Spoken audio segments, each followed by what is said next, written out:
What's up, everybody? Welcome to the Bronx Pinstripe Show. Scott, I want to get your take on something because I feel like you're going to have a strong opinion on this, and I did not prepare you. Oh, What great. are Here we go. your feelings on the NFC Championship game and the Lions' decision to go for it on fourth down multiple times?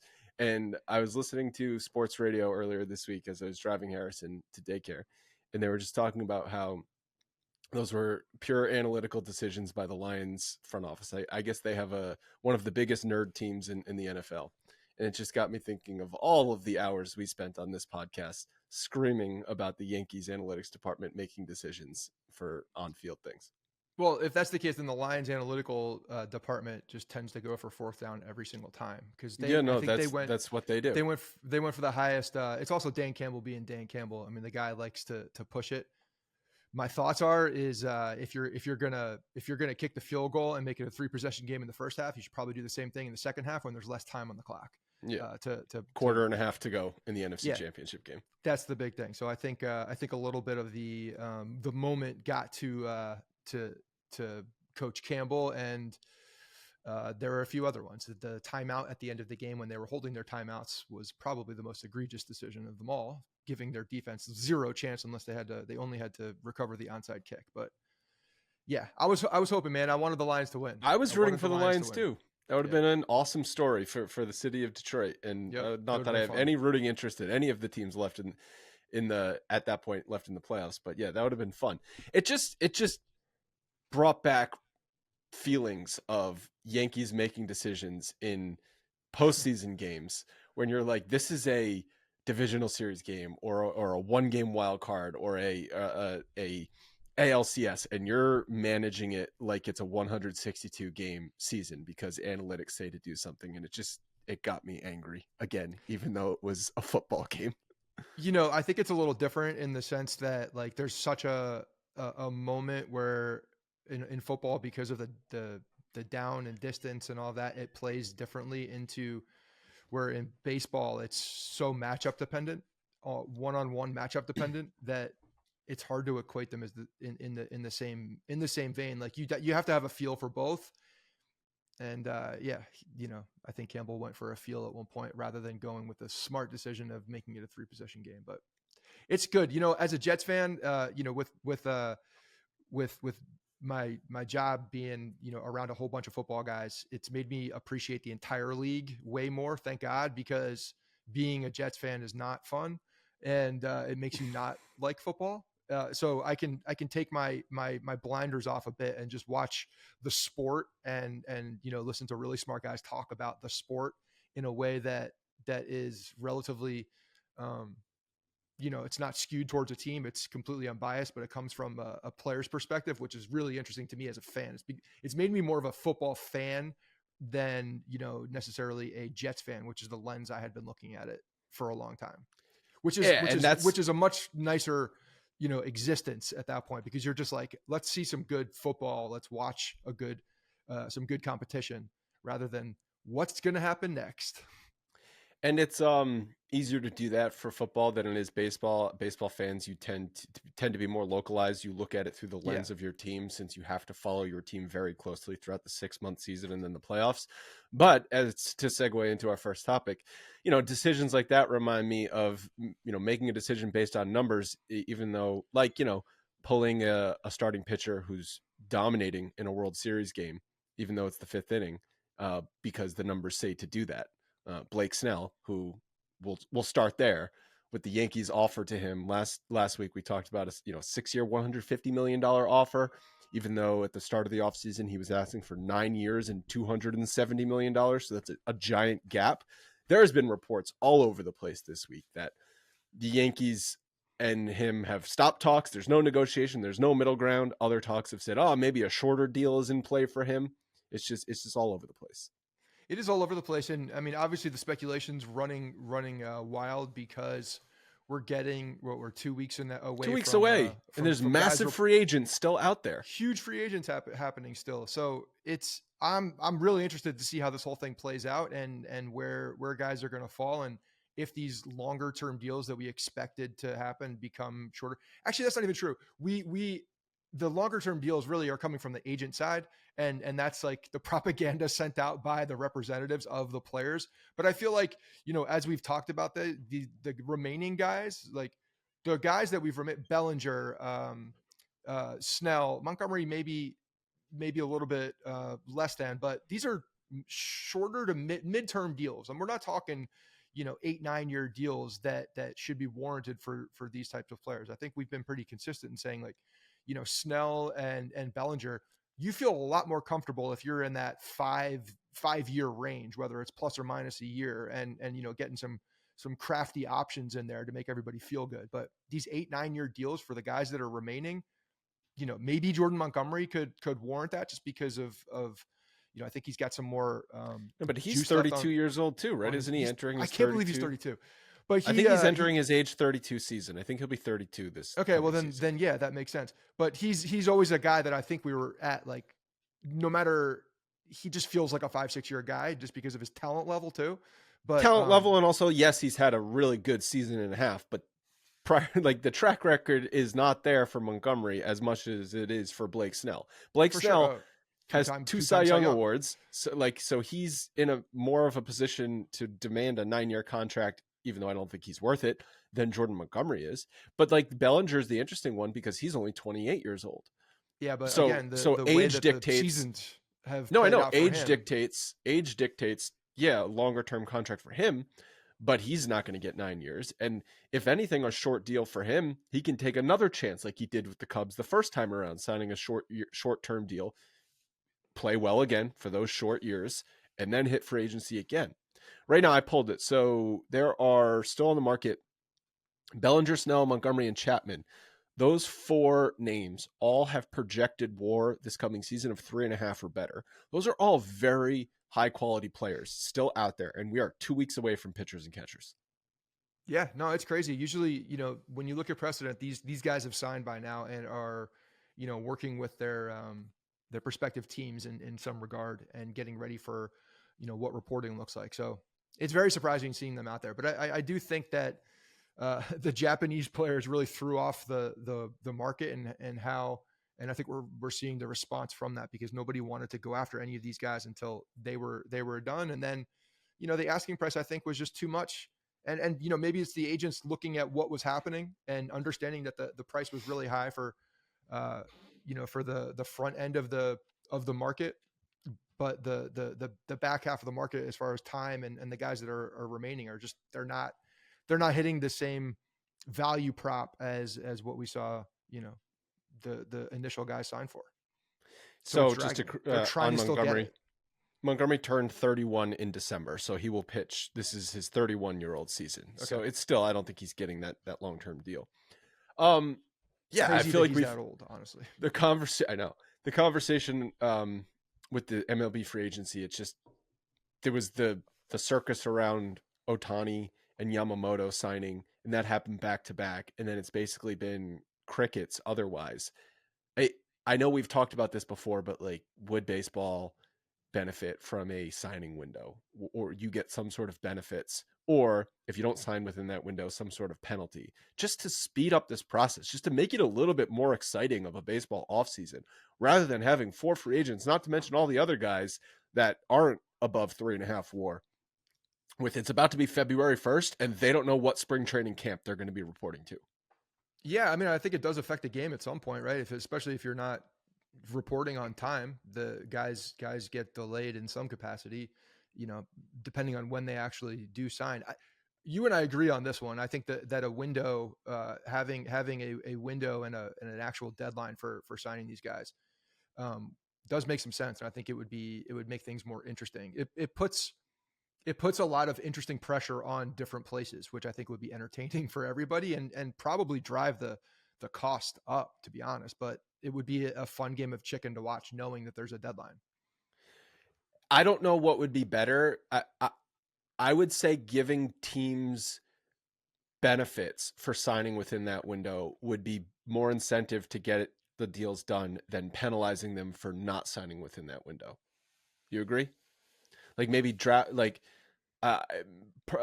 percentage point off the luxury tax or something like that. If say there's a 3-week window from December 1st to December 20th, right? Like that's the signing period for MLB. And then if you sign a guy after that, like you don't get the benefits. What But if I you don't had a want to tiered penalize system? you more.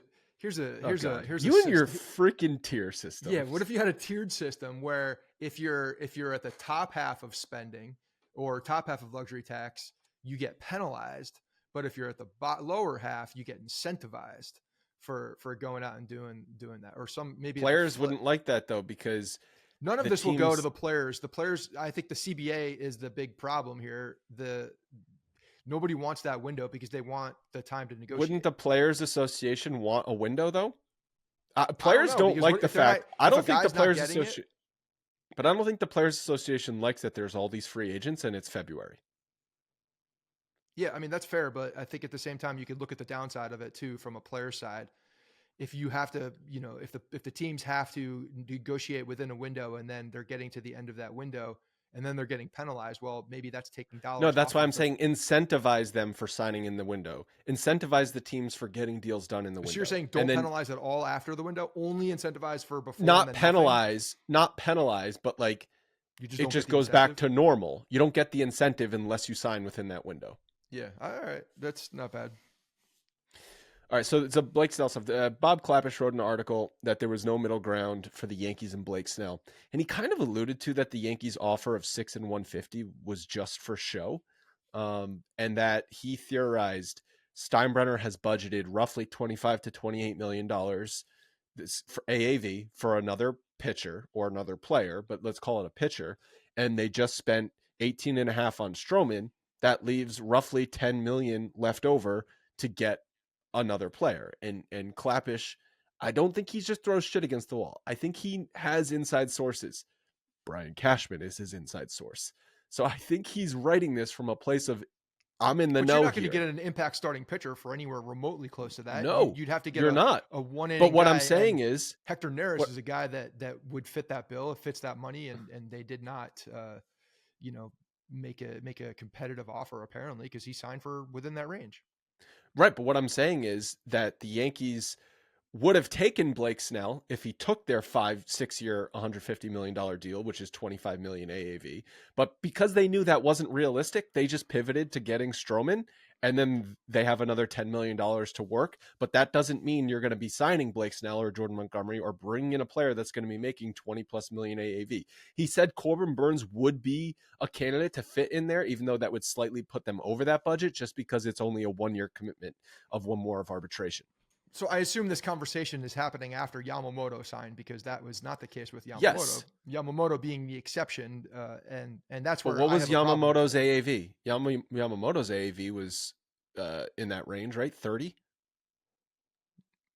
It was higher than 26 or whatever you just said, whatever quote budget was. I don't remember what his AAV was. It's not realistic that to put a number like 25 on a starting pitcher that is going to be an impact guy towards the top of the rotation. Obviously Yamamoto's, length and contract status would have put him on the team for longer. So, maybe that changes the 27, the math.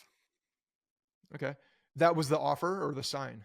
That was that's his AAV with the Dodgers. Including deferrals and all that crap. Yeah, I think it's the total AAV. It doesn't include the posting. He doesn't include the posting fee, but he doesn't have any deferrals. He didn't have any deferrals, contract. did he? He just has a 12-year, $325, which is... But there's incentives or opt-outs in there, right? Isn't there an opt-out in the Yamamoto thing?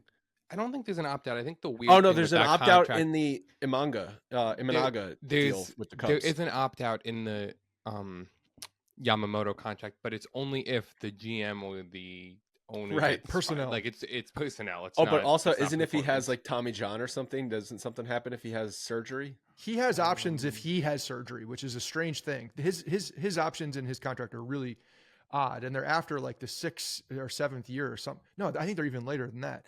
It has to do with him getting injured and whether he wants to continue to play baseball or not or something. It's a strange contract. But either way, you're not getting an impact guy.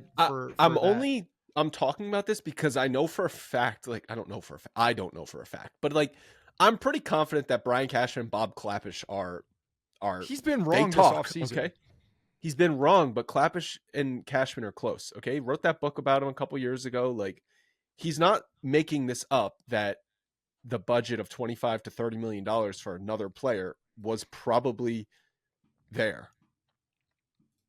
That's fine. And, you know, again, the fact that the Yankees set that budget and then deterred from it because at the end of the day, the years for Snell is the biggest issue. They don't want to put the years down, and Snell and his team are looking for a longer term deal. They're looking for more of that commitment. So they're not getting 9 years at this point. But that's where the problem lies. If that's what they're actually going after, that's where the problem lies. It's not as much in the AAV.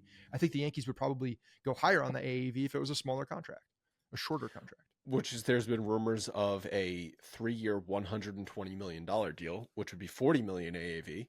If you're Blake Snell, I guess you could say, all right, I'll take that and then hit free agency again in 3 years and try and get that deal again. And then at least I'm getting my money and I'm going to get mine that way in short-term deals. You know, that's more like a Dodgers Trevor Bauer contract. Wasn't his that worked out well. He's still on the market. Is he trying to come back in the league? Is he trying to come back in major leagues? Definitely. 100%. So we'll see how that works out. I don't think he's going to get signed. Yeah. But you know, if they're looking at that number and then they're trying to fill it with whatever the body is, whether it's a starting pitcher or a, you know, combination of the two, then there are options for relievers at that point, but you have to determine if that reliever is an impact guy, or like we're seeing, you know, with Cashman going and picking up guys off of waivers, can they find someone on a much cheaper budget and get a similar production from said player? And again, we've said this ad nauseum. That's the one area that Cashman has had a lot of success. You mentioned Hector Neris signed a 1-year, $9 million deal with the Cubs, and then there's a club option in 2025. The total possible value of the deal is $23.25 million. Neris was linked to the Yankees. He's off the market now, obviously. The Yankees seemingly have been trying to get more left-handed pitchers on the 40-man roster. They claimed Matt Gage off waivers from Houston. They ended up designating Diego Castillo for assignment, who they had just picked up off of waivers. Gage is 30 years old, 16 major league appearances to a 1.83 ERA, obviously limited time. He does have a minor league option remaining, though. And so now on the 40-man roster, they have Victor Gonzalez, Matt Crook, Nick Ramirez, and Matt Gage, all left-handed pitchers. We've said this every episode for the past 2 months. Wandy Peralta's still there. If you want to add a lefty to the bullpen, that option is still there. I mean, they're gonna do Hunger Games for lefty relievers and see what happens in spring training. So you look at Gage's numbers. Actually, they're better than I was expecting to see. 16 major league appearances. I understand that, but they were pretty good. 16 appearances. Okay, yeah, I would rather have a 1.83 over 16 appearances than an 8.13. Yeah, but it's still 16 appearances. Okay, well, it's a reliever. You know, their appearances aren't as high, and give the guy more opportunity, and maybe you see more of the same. I don't know. 16 is not nothing either, but you have and they obviously see something there. And again, like I do think they're going to throw some these guys out for competition and see what happens. And maybe they don't believe that they need to go out and sign a Wandy Peralta for another $10 million or whatever, $8 to $10 million, whatever he's going to get. Maybe not. And they could do it in-house or with what they're looking for on the waiver wire. Do you think their plan is to still add another pitcher, be it starter or reliever? I'm not talking about someone you claim off waivers or someone competing for the roster. I'm saying someone you sign or trade for that is going to be on the 26-man roster. Look, I've been consistent with this, saying that they still need another guy. I still think that this is an opportunity for them to be able to create. I'm not saying what they need. Do you think they're going to still add another? Do I think that they will?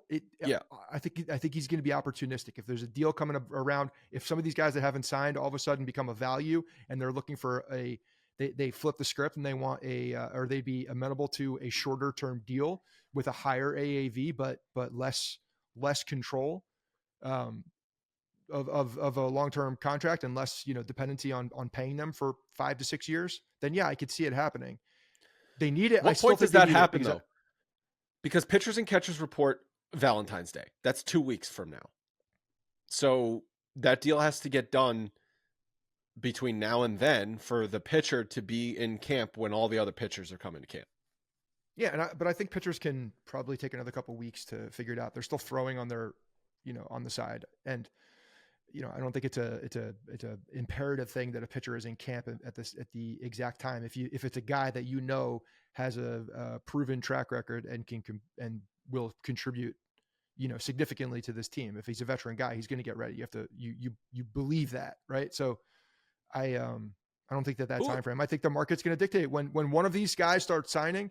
They're going to fall like dominoes when one of them signs. When Snell goes or Montgomery goes, I think the other one. That's what we said about once Ohtani and Yamamoto signed. Yeah, but this is the next all tier. The other guys this is that next tier now. Now they've separated themselves. Now we're waiting for one of these guys to sign. Now scratch all that we've seen. Put these guys in a new bucket, because now these guys are in a bucket together. The late guys, the guys that haven't signed with 2 weeks left to go, that are potentially looking for longer term deals, that are not going to get longer term deals. This is a new class of free agents. I could see Blake Snell signing a short term deal, because I also think Boris would push him to do that. I think Jordan Montgomery is still going to end up signing for 5 years. I think Montgomery makes sense for a bunch of teams for 5 to 6 years. So I wouldn't even surprise if he would get a little bit longer than that. But I think that he's a guy that makes a ton of sense for that. 5 to 6 years. And I still think that there's probably a number of teams in on Jordan Montgomery for 5 to 6 years. Mm-hmm. Another thing that caught my eye this week, Mark Feinsand wrote, another exec who predicted a Blake Snell San Francisco Giants match also pegged the Yankees as the team to sign Bellinger, who could see time at first base, center field, and DH in 2024, then potentially take over at first base in 2025 if the Yankees decline Anthony Rizzo's club option at the end of this season. It's like literally exactly what Logan and I had said in our plans. There's a quote in here. I don't know if those are the exact moves the exec said, but I think both of those clubs have money to spend and need to do something to make a splash. Feinsand is not someone to just like stir the pot, so he's writing this for a reason. I don't know if the Yankees are kicking the tires on Cody Bellinger. At this point, that would surprise me quite a bit, but I thought it's interesting. Look, I think that Cashman at this point with these guys that are not signed is staying close to what the situation is. And if that value prop, and I think that's where it is. I think it's more about the value prop rather than the budget per year on the AAV side. I think if they can find and they see a significant value prop for, a whatever the number, whether it's WAR or another metric that they're looking at for contributing this year, that he could pounce. Yeah, I think that is I think if I were to take a complete guess here, I would say that Steinbrenner has, given some authority for if this happens, then we can do this. It's a if this, then that scenario. And they're waiting almost for guys to come back to them rather than being aggressive. I still think it's a bad place. That's a bad place to be. Well, no, because I think that they believe that they're in a good spot now. That's the mentality. The mentality is that they believe that they're in a good spot now. But if something of value comes to them, then they will consider it. That's what I think. It's like, you set your mark on a particular value prop, whatever that metric is for them, money. And, that's like preferring to draft in the NFL draft second or third, so you don't have to make the pressure of making the first pick. It's like, but no, you should want the first pick so you can make the decision. You're the Yankees. You have the money, and go pay whoever you want to pay if you feel they're going to make your team better. I know they wanted Yamamoto, and he didn't want to sign with them. Okay, is the next option? Let's just see what falls to us. I hate that. As a plan B. Because that's exactly the plan B that happened back in the 2018-2019 offseason when, what's his name, didn't sign with them. Ohtani didn't sign with them. Their plan B was, let's be opportunistic instead of, let's just go get the talent. This is not a plan B at the first level of your choices, though. They got Soto for this coming year. They have Rodon coming back. They believe that that's the case. And I know we're going to talk about Vegas and what the odds are for the win totals. But apparently Vegas does feel the same way. Vegas and the front office of the New York Yankees feel the same way. The bettors are betting on the Yankees, and I think that's the star power factor. I think they saw that they got Juan There's star Soto. power across the league. You're telling me Houston doesn't have the star power? Houston, and you're looking. I just pulled division odds. I understand that, but their star power. The Blue Jays have star power. The Orioles have young star power. Like there's some interesting lines being drawn for Juan Soto totals. is the second biggest name of the offseason to go to a new team. Ohtani's number 1, Juan Soto's number 2. Do you want to call Yamamoto 3? Fine, but like that's an international signing. And the Yankees signed and it's the Yankees name on the market. And it's the Yankees. Okay. So that's why you're talking about is on the third and fourth pitcher that they believe will be helping the team. It's not the first guy. It's not the second guy. We're down the totem pole at this point. So saying that this is a plan B, I don't think that's accurate. I think they believe that they're in a good spot with where they are. And if another piece falls to them that they think could put them over the edge in some capacity based on their metric. And again, when I'm saying that something has to fall to them, I think it's less about the money, but more about the years and the commitment to that player and not being, put in a position where you got to pay a guy that you're not 100% about for year 3, 4, 5, 6, 7, rather than them coming to a shorter term deal with a little bit more money. So that's where I think if I were to, make a prediction on what they were thinking, I think that it's more about the value prop and the years rather than the AAV. So the sports books I pulled from DraftKings, FanDuel, BetMGM, and Caesars, and the win totals. So the Yankees are projected to not only have the most wins in the AL East, but also the American League at 93 or 93.5. That is an 11 or an 11.5 increase year over year. That is a big jump. Now, obviously, we agree that the Yankees are going to be better. Are they going to be 11 wins better? I'm not convinced of that yet. Then next in the division, they have the Orioles at like 87, 88. The Blue Jays at in the same range, 87, 88. The Rays at 84.5. And then the Red Sox pulling up the rear at 80, 79, 80. So year over year, that is 13 fewer wins for Baltimore, 14 to 15 fewer wins for Tampa, 2 to 2.5 fewer wins for Toronto, 11 more wins for the Yankees, and flat to a couple wins more for Boston. Those are big swings. I don't understand the Baltimore number. So I don't understand the Baltimore or the Tampa number. The Tampa number is, it's a significant number, and it's not. Tampa's going to win more than 84 games this year. It's not like the shortstop that will no longer be named is worth 14 games. He doesn't have a 14 game swing if you're looking at what happened down there, and they're not that different of a team outside of a couple other moves. And they got off to a super hot start last year. Didn't they get off to like a 13-1 start or something crazy last year? So that maybe inflated their win total a bit, but I still think they are at the very least in high 80s. Yeah, the Oriole one is the biggest. They would go from 101 last year down to 87. Who and what in the world makes you believe that they're going to be worse? Is it just the head-to-head with the Yankees? Well, so the Dodgers are the only team I think that have, I forget what the number is. I think it was 100 or 101 as the over-under for the Dodgers. And like, that's rare to have an over-under at 100. Usually the over-under win totals are at the most, the mid-90s. So the Yankees being at 93, the Astros being at 92.5, makes sense from that standpoint. So I would understand if they put Baltimore even at like 91 or 92.5, but to go from 101 down to 87 seems like a drastic decline for a team that has not lost anyone and is presumably going to be better this year from a talent perspective, just having another year in the league. Yeah, and they're going to get, more highly touted young guys coming up to contribute at some point. Oh, and by the way, I wonder when did you pull these? Was it before or after the Angelos It was before family? it was yesterday. It was yesterday morning. It was Tuesday morning I pulled these numbers. So I wonder how they've swung since the news that the Orioles are being sold. Yeah. So I don't know, how much that affects. Again, there are still guys on this, like we just talked about, free agent market that could absolutely help the Baltimore Orioles, probably more than any other team because of the youth the Utes that they got on that team. And if Blake Snell ends up signing a short-term deal with Baltimore, like that's a scary proposition. It's a problem. Maybe not. Yeah, that's a problem. You got the Holiday kid that's seemingly, looks like a freaking insane talent. That's going to be playing in Baltimore for the majority of the year too, most likely.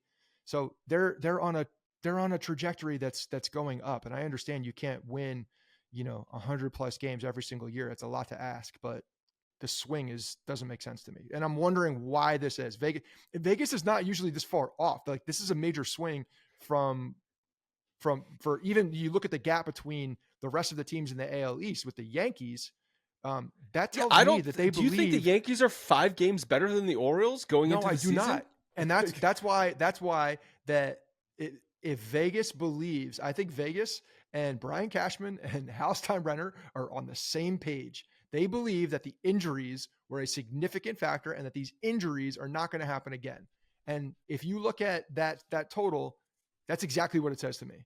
Because, and I know Juan Soto makes up a few games in here, but the fact that Juan Soto is the biggest difference to the Yankees offseason. Obviously, they got Verdugo as well, and they're getting guys back. Guys had bad years last year. But it's a combination of the fact that they had talent on the roster already and that they did get injured. I think Vegas believes that the injuries... Can you guys pull, if you could find it, the going into 2023, what the Yankees over-under was? I'm curious what that number was, if it was right around 92, 93. Because if it was in the low 90s, then that makes sense, because they thought last year's team was, say, a 91-win team. You add Juan Soto to that same team, which is basically what you're doing. 93.5 for 2023. So it's the same. So you're saying going into...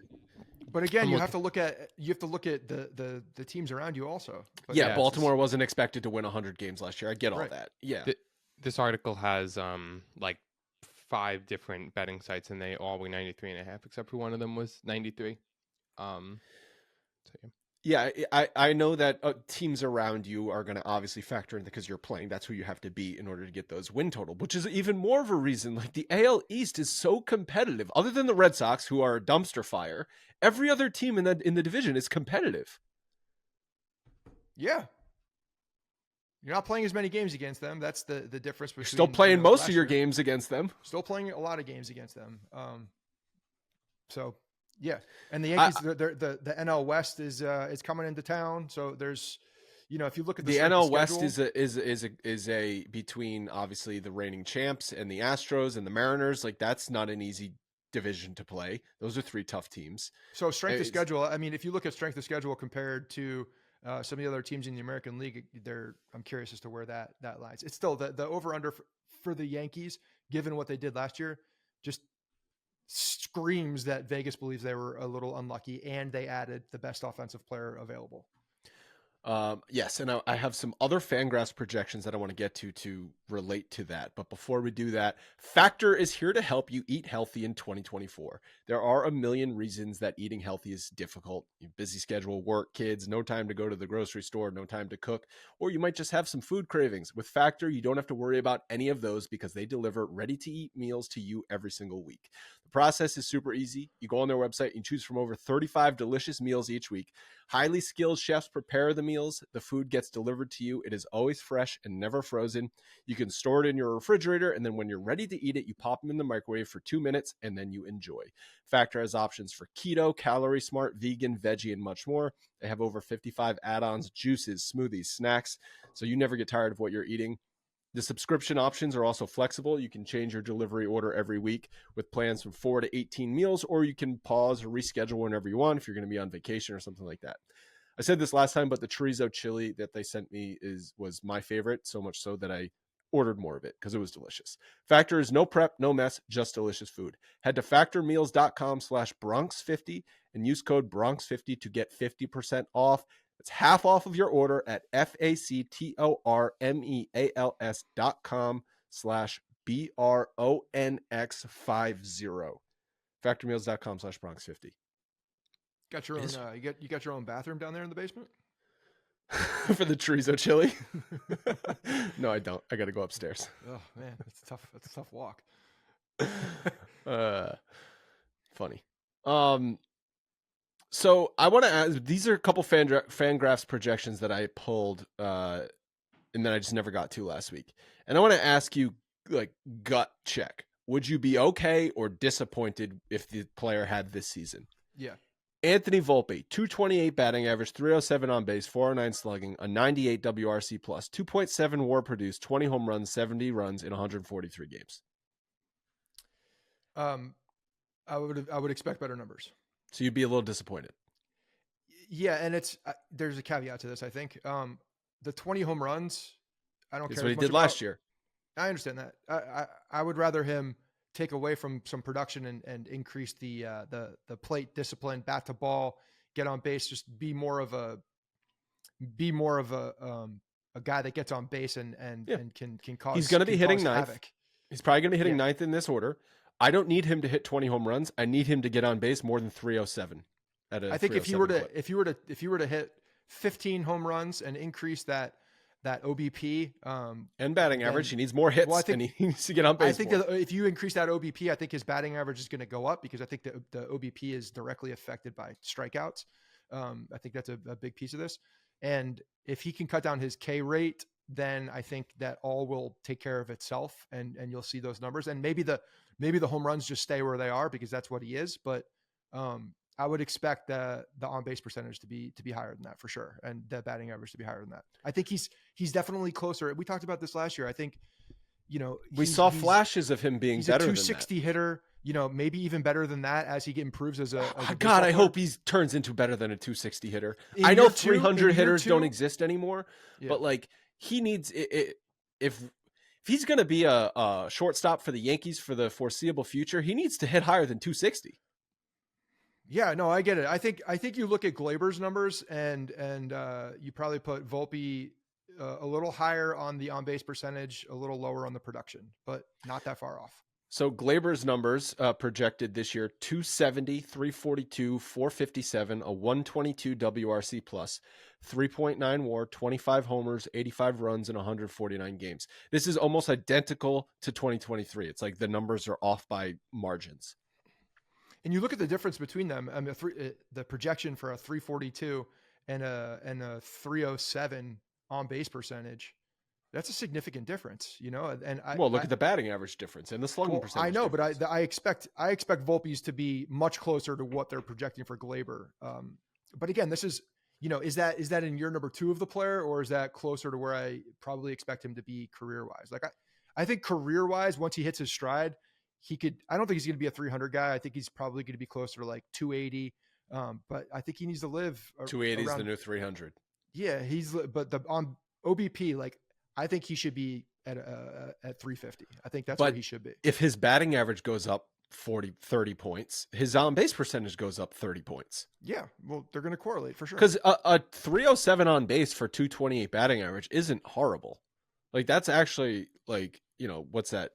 77, 79 points higher. Like that's not bad. That's pretty good, actually. Cut down his strikeouts, and I think that comes with time and plate discipline and being in the league and understanding, the pitchers that you're going up against, and just again more time at more plate appearances, more time with the guys, more feel, all of that. Like he's going to get better instinctually. I think he's a very good player, and I think he will improve. So I think he's gonna do better than these numbers. But would you be good with Glaber's numbers? Because I obviously would. I'll take that. Yeah, I think Glaber's numbers are pretty damn close. I think he's going to have more home runs, but I think 25 home runs is pretty good. Yeah, I think that I could see him hitting 30. But again, when he's going right, he's using the full field. He's hitting a lot more line drives. There's going to be a lot of those line drives that are going out. I would be happy with those numbers. Yep. Aligned. DJ LeMahieu, 257, 341, 390, 103 WRC plus, 15 home runs, 80 runs, 136 games. Yeah, so the batting average and the on-base percentage to me the correlation is a little off. I would expect if he's hitting 260, I think that, we're in a down year. I think DJ LeMahieu needs to be, when he's right. And this is not saying I value batting average more than other, but when he's right, his batting average, he has a high batting average. That's just a player he is. So I would expect that number to be up and correlate. What's his career on base percentage, guys? If you could look that one up, I'm curious as to where that is. Yeah, but I mean, basically what this is saying so far is Anthony Volpe is slightly worse than league average offensive player. Gleyber Torres is significantly better, 22% better. DJ LeMahieu is barely above league average at 103. Like, so far, if we're having DJ and Volpe in the lineup at, call it league average, like I want better from those starting players than league average. Especially if DJ is going to be your primary leadoff hitter, in front of those guys. DJ's career 354 on base percentage. So, but that's not too far off, but I mean, that's for the season. So I expect him to be closer to that for sure. And I think because of that batting average will be higher than what they're projecting. Anthony Rizzo, 243, 335, 437 slugging, 115 WRC plus, 24 home runs, 72 runs in 128 games. So obviously there's some games missed in there that they're maybe factoring in injury. I think this is also just based on, recent history. But what we saw from Rizzo before his concussion last year was much better than what this is saying. This, for a full year of Anthony Rizzo, he's going to be hitting probably fourth. It seems like they're going to go DJ, Soto, Judge, Rizzo. That's not good enough from Rizzo as a cleanup hitter. No, I think those numbers are low. I think he's coming into the season. He's coming into the season healthy, as everybody is thinking. Hopefully, any of the symptoms from the concussion are past him, and everything we've heard is good from anybody who's talked about Anthony Rizzo and the way he's feeling. So I would expect definitely better numbers than that, no doubt. Especially when you have the lineup, significantly improving with a guy like Juan Soto being plugged in there. Like, there's going to be more opportunity. There's going to be, people are going to be coming at you. I think he's going to have a better season than that. The last guy clearly, health is a huge factor here. Stanton, 231, 313, 472, 114 WRC plus, 26 home runs, 57 runs in 105 games played. I mean, I don't know, man. Where do you even begin? Sure. So the reason I pulled these five guys is because you've got these five players. You've got Soto and Judge, who, in my opinion, is the centerpiece of the lineup. Those are the sure things. They're going to be hitting. And then you plug and play the other two. I guess I probably should have pulled Verdugo. I didn't, though. And then whoever's catching is catching. But, like, my point is, if these we basically said only Gleyber Torres of these projections are good. The rest need to be better than this. So then if the other five guys other than Soto and Judge that we're relying on, we're saying their projections are not good enough, why are we then seeing the Yankees as the most wins in the American League? Offense was the problem last year. Despite all of the other crap that happened with this team. Juan Soto is not worth 11 and a half games, as you said. Juan Soto is obviously... Aaron Judge through a full season and not missing time and not coming back and trying to battle through the second half with a toe injury. I'm not sitting here trying to tell you the Yankees should be at an 84.5 over-under win total. I'm just trying to figure out how the Yankees, with the current state of the roster, until we see improvement from the rest of those guys this season, I don't see how they're winning the division. Like in a runaway is basically what this is saying. But you're just saying I need to see it for them to believe it. These guys are all, projecting and going after what they believe will happen. And you can't expect Judge to miss the time that he did. That was a fluke injury. I'm not. Even if Soto and Judge are healthy all year and producing at an MVP level, well, you could say the same thing about Rizzo. Rizzo, fluke injury in the sense that and you have to either believe that he's good and that's past him, because if it is and you believe that, then what is Vegas using? What are these sportsbook using to make these over under win totals? They're obviously taking, I'm not saying they're using Fangraphs, but they're taking into account projections for players. No, yeah, for sure they are. Yeah. And if the projections for these players are what I just read to you, despite the fact that you have a healthy Judge all year and Juan Soto in the lineup, that doesn't instantly turn this lineup into a top 5 lineup. It takes it from a bottom 5 lineup to a middle of the pack lineup. Is middle of the pack lineup enough to win the division by 5 games?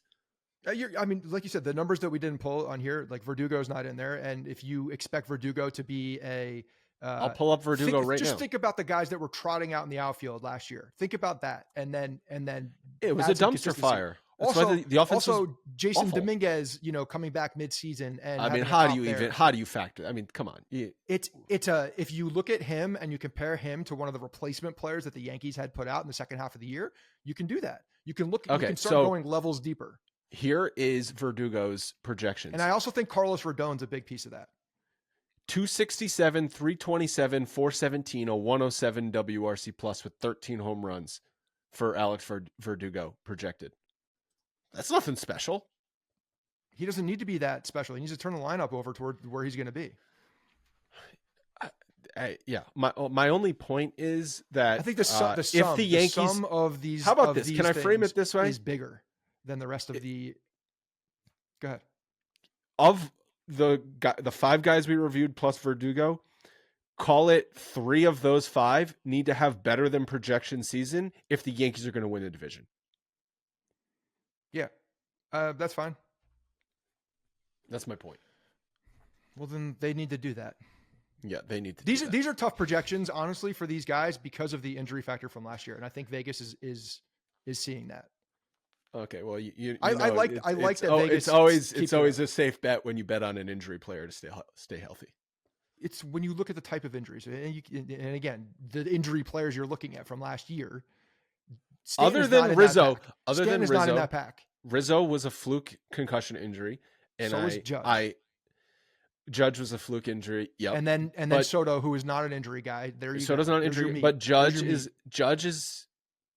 I'm not calling him an injury guy because prior to last year, he stayed healthy. Yes. Stanton is. I have no confidence in him staying healthy. DJ LeMahieu, do you have confidence? Like, what are we going to get from? I have no clue. Is DJ LeMahieu going to be? We pulled his numbers. So this goes into the segment areas of improvement for those key players that we just reviewed. Let's start with DJ LeMahieu, who we pulled his numbers right before the start of this pod. He had a strong August. That's it last year. And we constantly kept saying, oh, second half was better. Second half was better. Yeah, his second half was better because he had a really strong August. His July was pretty mediocre overall. His September was mediocre overall. And we know how bad he was from April through June. So what is DJ LeMahieu going to be? We need to see him improve. And one key area he needs to improve on, something he was so freaking good on for the Yankees up until recently, clutch stats. Runners in scoring position last year, 224 batting average, 296 slugging, 629 OPS. Runner on second base, he was up 35 times. He had a 143 batting average with a 457 OPS.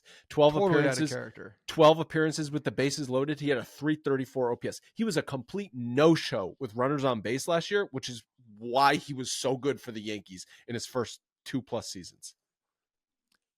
Yeah, and the biggest thing that we can look at for him, and it's the hardest thing to determine with him is obviously the injury history and what's happening with the lower half, specifically the feet for him and toes. But he's not getting younger. So this is a guy that's not the most athletic guy in the world, not the most fleet of foot in the first place, and now you get hampered.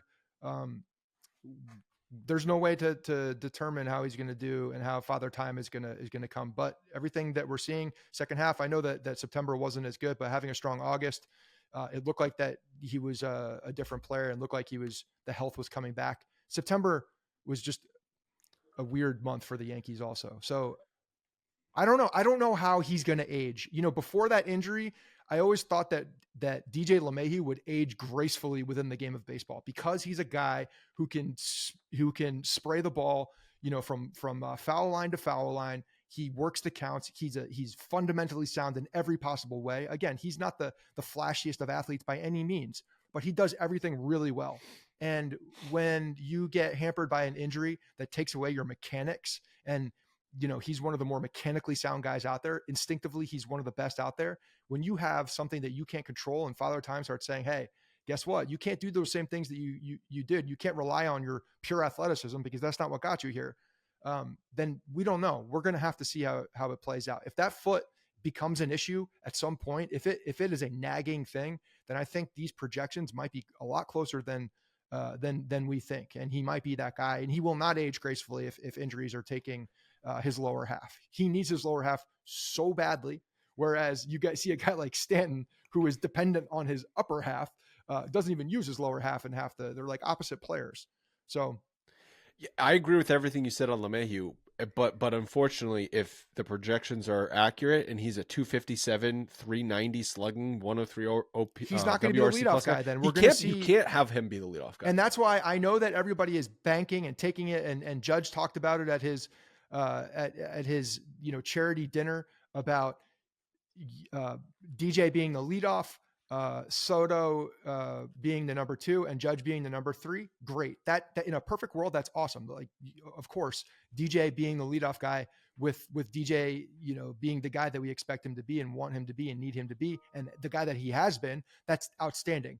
But what happens when DJ is not that? When DJ, if he's not getting on base the way that we expected him to get? Now you flip it. Now you have maybe Glaber up there, maybe Verdugo up there. If they want to keep that righty lefty, you're searching Glaber, for a consistent leadoff piece at that point ahead of Soto and I know that we talked about Verdugo being that split guy against righties. It seems to make a lot of sense for Verdugo. I think we're going to see him in that spot more than a lot of people think. Volpe, and again, if Volpe gets off to a hot start, would not surprise me if we see Volpe in that leadoff spot. He's a candidate, but like, what does hot start mean? We're not talking a week and a half. We mean if it's May 15th and he's producing, then fine. You want to stick him leadoff, but it's going to take some proving. Yeah, they're going to have to let the season's going to have to play out for a bit, and I don't think they need to rush things in that regard. They just don't. Yeah.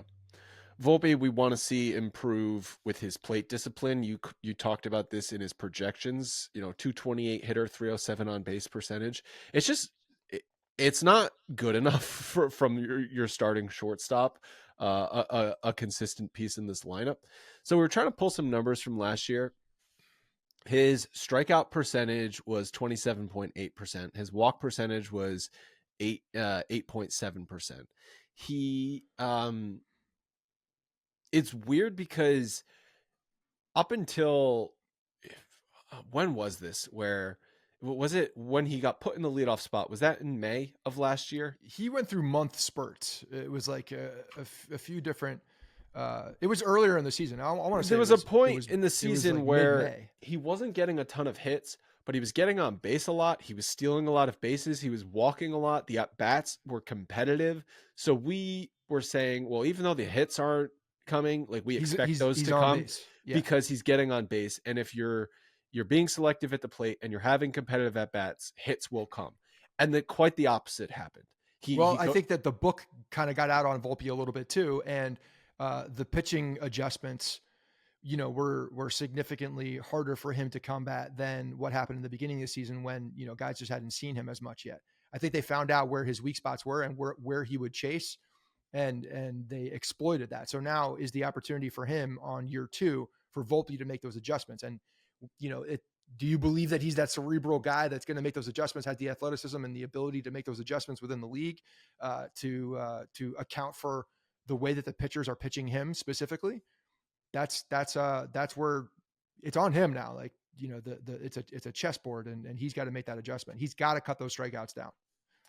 And then we looked at his first pitch approach, because there was also points in the season where it didn't look like he went through spurts where I'm going to swing at the first pitch, try and be aggressive, try and get a strike and hit that early. And then others where he just looked like, I got to take a pitch, try and work this at bat. Swung at the first pitch 173 times.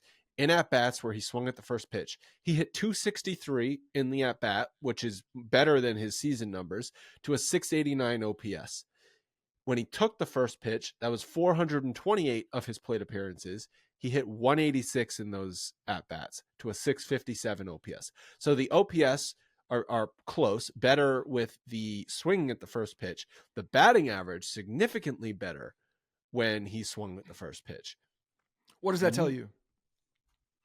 It tells me something. It tells me something immediately. What does it tell you? It tells me that when he is aggressive and dictates what the at-bat looks like, he's in a much better position.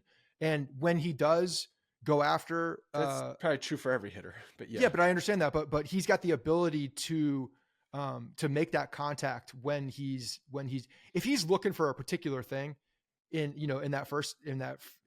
his approach to the at-bat needs to be disciplined in the sense that if he sees a particular pitch in a particular zone early in the count, he needs to be aggressive. And I think that's where the time comes into play, where he's going to get much more comfortable and be able to pull the trigger much more easily on the zone or the pitch or the area, whatever he's looking for, to be aggressive on that. And he's got to do that. His on-base percentage will be higher because as he's making contacts, his speed and everything else will help that. Like, I don't think his on-base percentage is going to get higher because he's going to walk. That's not what I'm saying for plate more discipline. hits.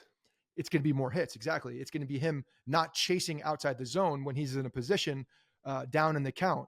And he's got to dictate the at-bat a lot more. And I understand that that's not an easy thing to do. Control the strike zone, as Boone has said multiple times. But he does need to do that. And I think early in the season, guys were like, okay, let's pepper the plate a little bit and see what he can do. And he was having success. And then they laid off that a little bit and tried to work the count, and he got exploited a little bit. And we saw him chase a lot, which he wasn't doing in the first month or so of the season. The chase is just a result of pressure and trying to do too much and trying to get more hits when the pitches are not there for you to get hits on. It's also pressing. I think he pressed, which is totally normal for a rookie to do when you hit struggles. It's a matter of being able to now mentally say, okay, I'm pressing, stop pressing. And I don't think that's an easy thing to do, especially as a young guy. And last year, I mean, you look at it, it's like he was moved from bottom of the order, top of the order, back down to the bottom of the order. Then the team was struggling. It was kind of a cluster. All right. And that's a key thing. Like, if you have guys around you that are producing and the team is going well offensively, that takes a lot of pressure off of him. Not that there was a ton of pressure on him to be the guy to ignite the offense necessarily, but I think that this is a season where we've said this. I've said this. I expect year number 2 for Volpe to be a lot closer to what he's going to be career-wise. I think he's going to make adjustments quickly. At least I hope so. And that's why I say if in year number 2 we still see a 220 hitter and a below league average WRC plus, then like, are we saying that's just what he's going to be? Like, if he doesn't take the jump in year 2, I'm not saying it's never going to happen, but really need it to be this year. Especially when you have Juan Soto now in the lineup. If all things remain the same and we have a healthy lineup for the majority of the season, this is a hell of a lineup to hit in. And if you're hitting at 9, you're going to get a lot of pitches. He's going to get a lot of pitches over the plate. Yeah. Gleyber Torres, so we're good with the projections that he has, but when you look at some splits here, clearly mashes left-handed hitters, not bad against right-handed hitters, but the big difference is the slugging percentage. Against lefties, he slugs 546, against righties 432, and so that results in a 921 OPS against lefties and a 773 OPS against righties. The batting average is pretty similar. On base percentage is a big difference for lefties versus righties. So it's really the power numbers against lefties versus righties is where the big difference is. And then I also think that Gleyber Torres with clutch and late numbers can be improved. And I think this comes with plate discipline, which has never been a strength of his. But when you see situations in high leverage, Gleyber Torres, his approach does not change from if it's a nothing count in the first inning, nobody on, to bottom of the 8th inning and runner on third base, and he just needs to put bat on ball. Unfortunately, his approach doesn't change. And what that results in is 2 outs with runners in scoring position, 675 OPS, late in close spots, 659 OPS. Would like to see some better numbers, clutch stats. And I'm not even going to say he needs to hit for more power against righties, but if those two numbers could come closer together, just more consistency. I don't want him hitting for more power against righties. I gotta be honest with you. I don't want that. I want his approach to be consistent against righties. I want to see him drive the ball up the middle. I want him to focus on that and lefties. If he's gonna open up his hips and try to fly out and smash the ball over Yankee Stadium a little bit more against left-handed pitching, then fine. But if he's able to control his approach from lefty and righty and keep it more consistent, then great. Look, I haven't overly talked about how what I expect from Glaber yet. I think he's going to have a big year. I think Glaber's going to exceed these expectations.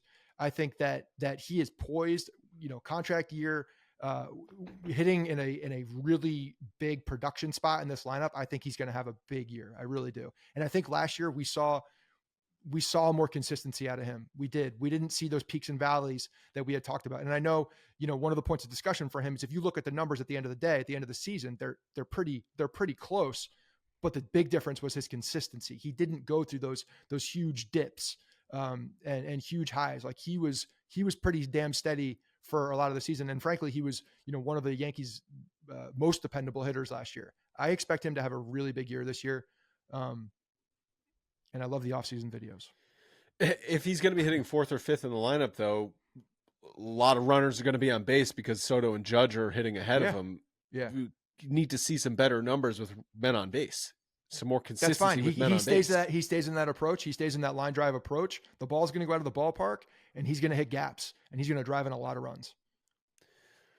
All right, next guy. His natural approach, like this, he's got some of the most talent on the team. I think he's one of those guys, one of the most talented offensive players. Talent's never been a question for Gleyber Torres. I understand that, but questions I think elsewhere. You add that talent with a little bit of age, wisdom, fatherhood, and consistency. Yeah, fatherhood's worked wonders. It has, and for him, and you mix that with Judge and Soto in the lineup. I think there's good things on the horizon for him. Clark Schmidt. And I need you to stop talking shit about him too. And so I haven't talked shit about him the past few weeks. I just said he hasn't played a game.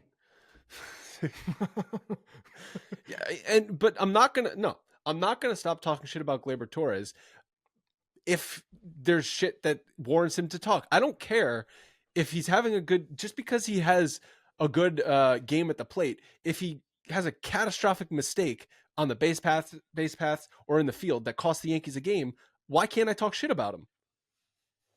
Because you can't. Stop talking shit. Well, I'm gonna. That's my vow. Clark Schmidt. I don't think you needed to make that vow. I don't think you needed to. I think that is an understood. It's well known. Clark Schmidt. Just stop getting crushed over the middle of the plate. Like, it needs to get away from. He's the number 5 pitcher now. So does it really matter as much? It doesn't. That's the answer. But we're talking about if he's got the ability to be much better than what. If Clark Schmidt is going to improve, this is an area of improvement for him. Yeah. That he did not get swings and misses, and this was our eye test, just in conversation, that Clark Schmidt doesn't walk a lot of guys, but he doesn't miss bats, and he's giving up a ton of hits, and he's giving up a lot of hard hits. So he comes over the plate, and they're crushing him, and that's why he had a 4.50 ERA plus. The biggest problem with Clark Schmidt since he's been in the major leagues is being able to hit that glove with consistency. If you hit that glove with what your battery mate is putting down and is expecting where that ball is going to go, then he will be a successful pitcher, and his numbers and metrics will be significantly higher. One of the numbers that was pulled, Ilya pulled numbers on him. The shadow pitch is where he struggles. To me, that's on the black. Can he hit the edges? Can he bring that 2-seamer back to the plate? Can he start that 2-seamer on the edge of the plate and have it fade off at times? Because what he's done is he's missed the black of the plate and hit way too much of the white, and he's hitting way too much of the heart, which means he hits barrels. And when he hits barrels, it's a bad thing for him. And he's got the repertoire to be a very tough matchup for a lot of guys if he can locate. Location for Clark Schmidt. That is the name of the game. Yeah, and so like you said, the shadow pitch is edge of the strike zone, and then his numbers when he falls behind in the count are gaudy. He doesn't have the put out pitch. Yeah, he's got to work ahead. He's got to live on the edges of the plate. He can't live over the middle of the plate. That's the biggest thing for him. And he doesn't have the stuff to live over the middle of the plate. Right. And then even when he was able to get ahead in a count, he didn't have a put away pitch. So he had to come over the plate and get contact, and the contact was hard. So even if he was ahead 1-2 in the count, he was still giving up hits. But like you said, he's the number 5 pitcher. So it's not like you don't need him to be amazing, but this is an area of improvement for him. If he's going to be a better than number 5 pitcher, which maybe he could be, yeah, he definitely could be. He absolutely could be. But the thing is for him too, is that, and for the Yankees, they can't be relying on Clark Schmidt from the number 5 spot to be a number 3. You're relying on him to eat innings, basically. But you can't have him as a number 5 guy, number 4 or 5 guy, look for production as a number 2 or 3, because Carlos Rodon, can't make it out of the 4th inning, or, Nestor can't stay on the bump. Like you need the guys ahead of them to be able to perform. That was also Clark Schmidt's problem. Going through the lineup for the first time, he had a 689 OPS allowed. Second time, 815. Third time, 910. Yeah. Batters saw him just twice in a game. And as a number 5 pitcher, much more hittable. If you can get into some innings, he doesn't need to be a huge innings eater guy at the end. Like, that guy's not going to be as good on that 3rd time around or 5th inning plus, but you just can't have your 2nd and 3rd guy in the rotation being pulled in the 4th inning, because now your bullpen is completely fucked. Right.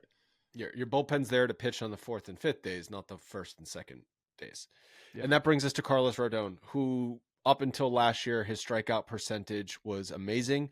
He ranked in 2021 in the 96th percentile, 2022, 95th percentile. Last year, understand injuries, limited time, but 41st percentile. 22% strikeout rate. Fangraphs does have him projected to have over 10 strikeouts per 9 innings this year. So they're projecting for the strikeouts to come back. He is a strikeout pitcher. He needs to be a strikeout pitcher. He needs to stop being an asshole and pitch to his contract and be that guy. All eyes are on Carlos Rodon this year, like 100%. Like he's the focal point of where the criticism will go. If he doesn't come out of the gate hot, it's going to be a long year for him, and he needs it, man. He needs to return to the guy that they thought they were getting when they paid for. The criticism dictates a number 1, number 2 pitcher. You're right. The criticism for him is going to be there from day one, first time he steps on the mound. But the good news for him is there's a lot of flashy objects, Juan Soto, there to distract people for a little while. I don't think that matters. For Carlos Rodon, with the money that he's gotten and the history that we saw for 1 year, there's a lot of people expecting, that guy to not be able to mentally handle what's going to happen in New York. And frankly, he has proved nothing beyond the doubt of fans. It's going to be pain for him if he doesn't start out of the gate hot. He needs to be that guy. And I don't care what flashy objects are around there. If he's on the mound and he's given up 6 runs in 3 innings, and walking guys, he's screwed. Yes. Especially, and the Yankees are in a very tough position at that point. He'll get booed and he'll flip off the crowd. And this is exactly why. And I understand that this isn't the way it should be, because you paid for a guy that should be giving you a much more consistent rotation spot. But until we've seen it, I don't know. And because there is so much that relies on this 1 year that the Yankees have with all these guys under contract that are not going to be under contract after this year, creating depth in the starting rotation right now, when they do have the opportunity to do that with a guy like Clark Schmidt, is asinine not to do. And that's why I'm saying, if some of these guys are coming back on shorter term deals, would not surprise me if they should be going after them on the shorter term deals. If that's the case, they have the ability, and it's so difficult to create depth in a starting rotation in the major leagues, and they have the ability to do it right now. So take emotion. It's hard to do, but try and take emotion out of it and look at it from an objective lens. If you're betting money this year, are you betting over or under on the 93.5 win total for the Yankees? Fuck. I'm betting over, because I can't bet on. We're opposite in this. Like, I have a very difficult time betting on injuries, and that's what I'd be doing. If guys, you're doing. That's the same thing. You're betting on injuries not to happen. Correct. That's what I'm saying. I don't bet on injuries to happen. I can't predict injuries to happen. And when I see the amount of fluky injuries are injuries a factor? And you add Juan Soto, and I think Rodon has to snap back, because I think he's closer to the guy that we paid for than the guy that we saw last year. The more ifs you add, over 93. The less chance you have to hit that number. I understand that. Could they win 94 games or more? Obviously, they have the talent to do so. I'm just saying there's a lot of ifs to get there. And when there's that many ifs, I would not feel good about betting that over. I still think the division is going to be highly competitive. The Yankees should very clearly be at least a playoff team. And they're going to be, I think, they're in competition with Baltimore and Tampa and Toronto. That is going to be a division race. I just don't see with how the roster is right now. Better too. Yeah. I don't see with how the roster is now with 2 weeks to go before spring training starts. I don't see how this is a clear division winner. I have to see it first. It's not a clear division winner. And the numbers that Vegas has makes it a very clear division winner. And that's right. 5 games. Yeah. That's wild. And, you know, Toronto, we didn't talk about this quickly, and this is not a major signing by any means, but it's a really good signing. They got Justin Turner. Justin Turner is exactly what that team needs.